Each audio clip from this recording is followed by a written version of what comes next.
back, relax, and maybe get yourself a snack. Me and you gonna have a little chat about books. Hey guys! So I'm here today to review 4 books that are part of the same series. I've already read and reviewed book 1, 2 and 3, so I will link my reviews of those down below if you're interested and you can go and watch them. I will be talking about book 4, 5, 6 and 7, and 7 is the last one in the series, so it's the end of the series for now. This series follows 2 people mainly as the main characters. They are called Senegal and Alec, and both of them are quite different but definitely have a common interest and they work together quite frequently. The first book finds Senegal saving Alec and rescuing him and kind of bringing him under his wing, and then later books in the series the two of them develop more than just a friendship and it becomes a relationship, and that's kind of all you need to really know without spoiling like the plot of the first 3 books. So book number 4 is probably my favourite one in the series to date. I gave this a 4.5 and I think it was especially great because it stood out on its own as a really solid, interesting story that had a lot of plot, a lot of characterization and development. We actually see the 2 main characters are mostly separated for this book because the 2 of them are going on an adventure where they are involved in a night running escapade. You'll find out more about what night running is if you read the series, but it's basically kind of underhanded missions and secret missions that the 2 of them get sent on.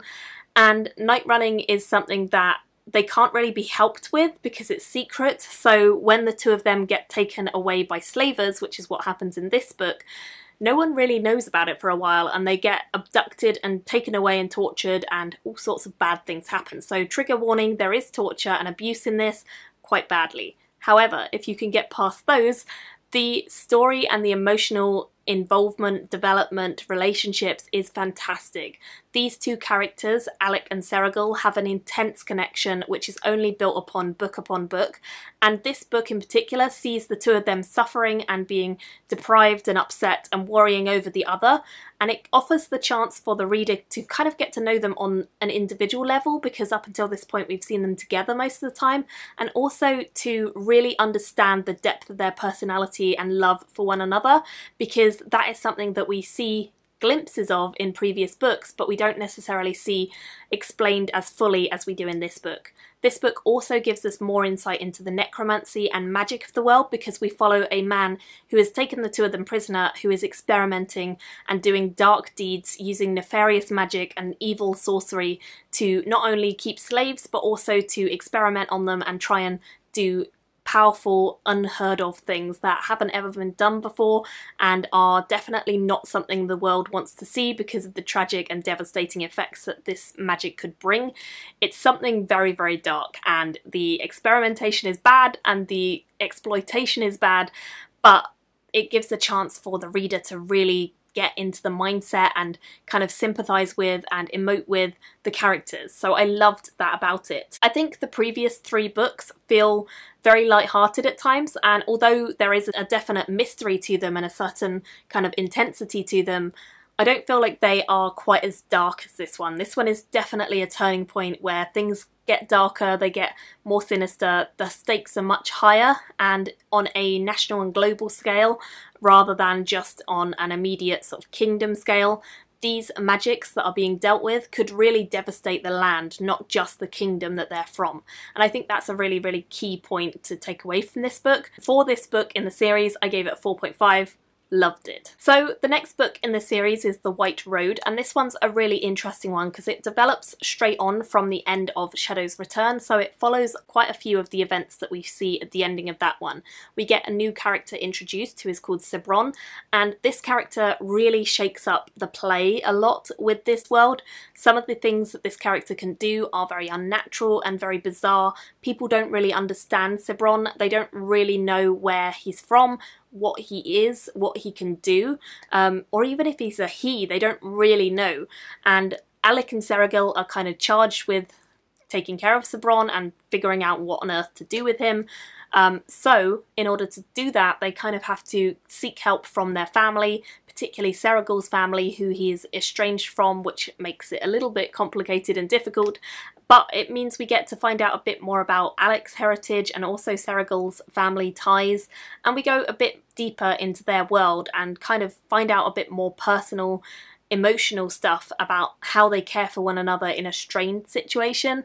Some of the things that happen in book number 4 are really quite devastating to them and put a bit of a strain on their relationship, and they're still trying to work on that in this book and develop a bit more trust and understanding for the events that happened and why each of them may have reacted in a certain way. So I really like that about this one, and although I didn't think it was quite as strong as the previous one in the series because it didn't go quite as deep into the emotions, it still had a lot of really beautiful, poignant moments that I thought were tremendous. I love seeing their friend Markham Cavish come back. He was great, and he definitely brings a fun side, a light-hearted side, but also kind of that stereotypical slightly oafish but very lovable kind of friend. He's that, and I really like him as a character. I also really like many of the other characters in the series, such as Clea and Thero and Becca Cavish. There's a lot of great characters as side characters to love in this series, and I think this book continually develops on those, and I loved seeing sort of the 3 musketeers back together. That's what I think of them as,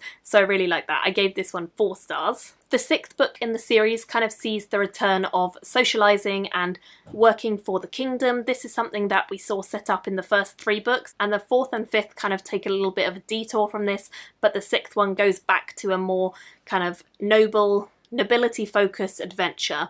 So we follow again similar characters, many of them copied over from previous books, and we're seeing them as they integrate back into society in this one, kind of coming back after a couple years off essentially and staying away a couple months off of their kind of night running jobs. They've been doing other things, they've been sent on different missions, and this one is all about finding out about the death of various different people, most of them from the lower classes but later on from upper classes, and finding out what's happening to them because there is unexplained magic going on. Again, it seems as though necromancy is involved. Necromancy is a very dark, evil force in this world that comes up quite a lot in the books, and it's definitely something that a lot of the characters have to face and deal with at different points, and this book in particular we see a focus from not only Alec and Seragul's point of view, but also a focus from someone who is much more integrated into the magic and someone who is very twisted and dark themselves and has an agenda and a dark side that we learn more about as the book goes on. I really enjoyed seeing the multiple POV.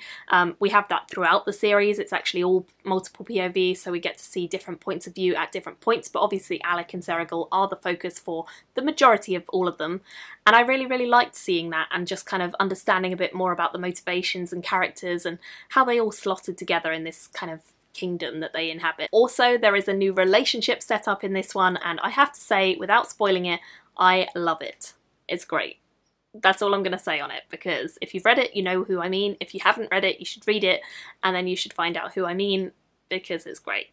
So that was another 4-star one. And the final one in the series is Shards of Time. This one again got 4 stars from me, making the series as a whole a solidly 4-star series for me, with a few like really good ones. So this one again follows the 2 of them, Alec and Seragul, as they go to an island to find out about what's going on there. It seems as though there's some very dark stuff happening, again necromancy and kind of evil beings and other worlds in fact are all going on, and we follow them as they go on this adventure. It's a court-sanctioned adventure where they are trying to investigate what has been happening on this tiny island. It's a very religious island. It's actually kind of a very beloved religious piece of the heritage of this world, so they really don't want a load of unexplained deaths happening, but that's what's currently happening, and so they go there with some of their friends to investigate. And when they get there, they find out that there is a lot more than just it meets the eye. Again, someone is doing dark deeds, but they need to figure out who, and quickly, before this person manages to take over not only the island,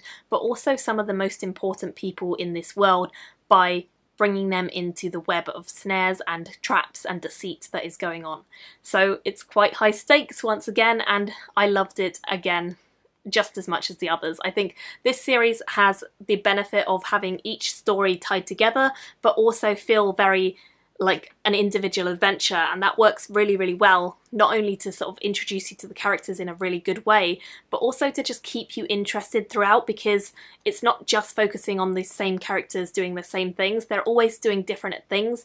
A lot of it comes back to magic, but that's fantasy, isn't it? So it was really, really great, and again I gave this 4 stars. I thought it was a very satisfying ending. However, I could easily see the author returning to this world. I don't know if she will, but she could very easily, and I would read it because I have been loving these and I completely just demolished this series. It was so, so good, and I would thoroughly recommend it. So I gave that one a 4 stars as well, and I love it. If you have read this series, or if you've read any other work by Lynn Llewellyn, please do let me know in the comments. I'd love to chat about it.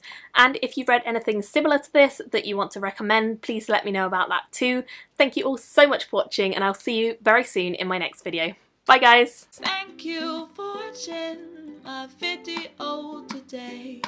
Go pick up a book, then come back and chat with me again.